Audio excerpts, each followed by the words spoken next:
But for today, I'm going to use a half starter of chimney. So today, I'm going to use a half char...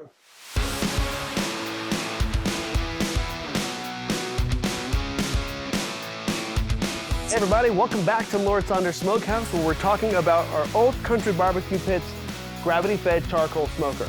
Again, I'm looking for something that would be able to give me a little bit more set it and forget opportunities. Something that's not quite my offset smoker and not quite my pellet smoker. Looking for a little bit of a different flavor profile than my pellet smoker. So I went with the Old Country Barbecue Pit's gravity-fed charcoal smoker. So the first thing we want to do is we need to season this guy. And why we do that is because we want to prevent water and moisture from penetrating our insulated chamber here. So these are insulated and they're ready to go, but what we want to do is provide a coating of protection so that the water doesn't necessarily penetrate into the metal, potentially creating rust. Well, not potentially, water on metal does create rust. So the way we're going to do that is we're going to coat it in some canola oil. Now, there are various oils you can use. I like canola the best. And what we're going to do is provide a nice even coating of the canola oil. And then we're going to ramp up the pit to about 350 for about 3 hours. A lot of the cast iron community talks about how, you don't want to like cook the oil off. You don't want to burn it off. You really want to cook it in and caramelize that stuff. And the technical term, I guess, is polymerization. But I'll leave the science to the Mad Scientist Barbecue and just let you know that we want to get a really good coat in here to help prevent moisture and et cetera from getting inside the metal and potentially causing it to rust. So I'm going to take these grates out. I'm going to spray them down, and then I'm going to spray down the entire inside of the chamber as well, as along with the door. So let's do that now, and then we'll get it rolling, get it ripping at about 350 for about 3 hours.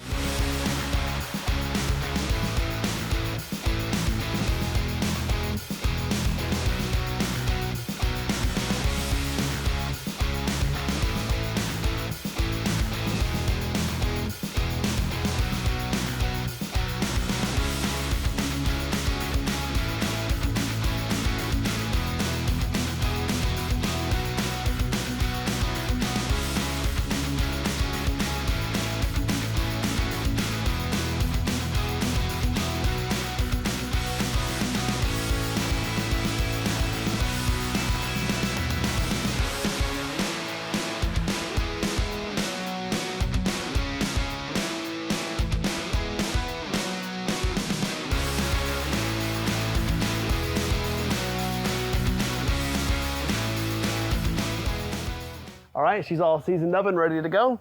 Now it's time to get the heat in there and really caramelize that oil that we just put in. Today, I'm gonna use a half chimney of charcoal in order to get like the foundation started. We'll let this burn for about 3 hours at 350 once we get it up to temp. So since it's my first time doing it on this smoker, we'll see how long it takes to actually get up to temp. Once we get there, how long it takes to dial it into the 350 that we want. So let's get going with the charcoal.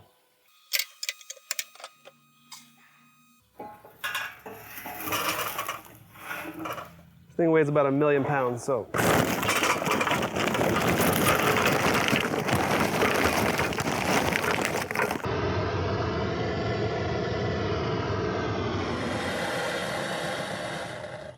All right, welcome back. It's actually been a little over 4 hours.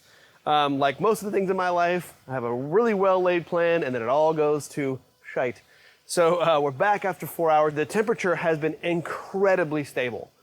All the things I've read about this thing are true. It has maintained, the graph is a flat line. It's more even than my Traeger and all my pellet smokers. We should see probably a dark brown, really kind of like that nice, kind of like syrupy, molassesy color.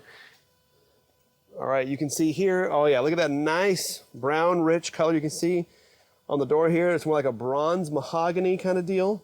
This thing has been ripping hot for a while now. So you saw us go from the initial silver grates to the bronze color, the syrupy molasses color of the polymerization, the caramelization of that oil inside the chamber. This will help protect, again, against moisture and rust. And now we're gonna be able to cook and do things well. This is gonna be really good. I'm excited to get some food on here and really give it and put it through its paces. So thanks for watching us. Thanks for watching us season the smoker. You can catch us at LordSaundersSmokehouse.com, where you can actually order barbecue that we make and we'll ship it directly to your house anywhere in the contiguous 48. And really appreciate the support and look forward to seeing you on the next one. Thanks again.